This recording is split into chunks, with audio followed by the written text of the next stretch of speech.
Live in Baghdad. On the American military front to date, 2,300 dead troops and well over 10,000 wounded. And the surgical center here in Felujia is a place where they see trauma literally by the hour.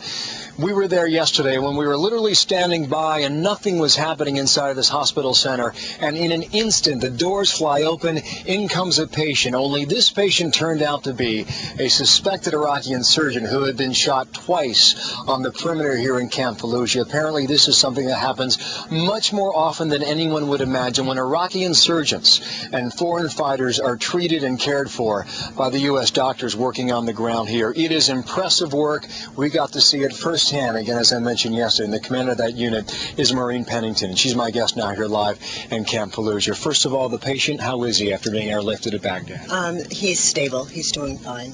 How often is it that you now see Iraqi insurgents and foreign fighters that you treat here? Frequently. It's on a weekly basis. We had quite a moment yesterday, not only when we were watching the operation take place as you stabilized that man in front of us, literally, but you relayed a story to us that struck me and will stay with me for a very long time. Recently, 2 U.S. Marines who had been severely wounded in combat laying on the operating table, separate ones, and talking back and forth between each other. What was so memorable about that for you? I think what's memorable is seeing firsthand the devotion that the Marines have for one another in their units.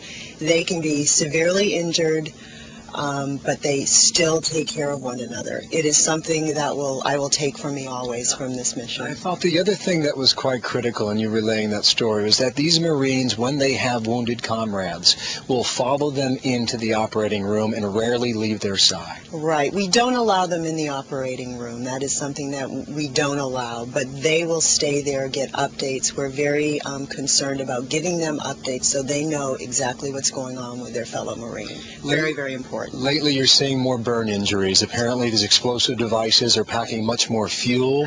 You're seeing more bullet injuries, too, because the snipers apparently are getting better as well.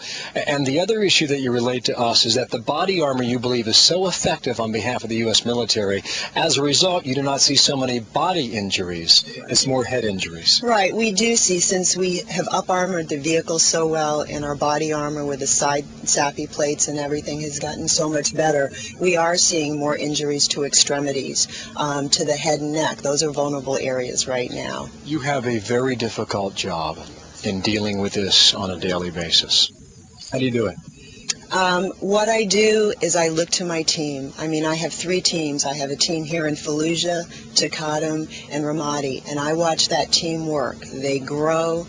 Every patient that comes through those doors, they just give 110% for those patients. That's what gets us through. You are to be commended, I should say, and the rest of your team as well. It was impressive meeting you. My best to you, okay? Out of San Diego, California. You got it. I mentioned this Fox video a short time ago. Our Fox crew was out on the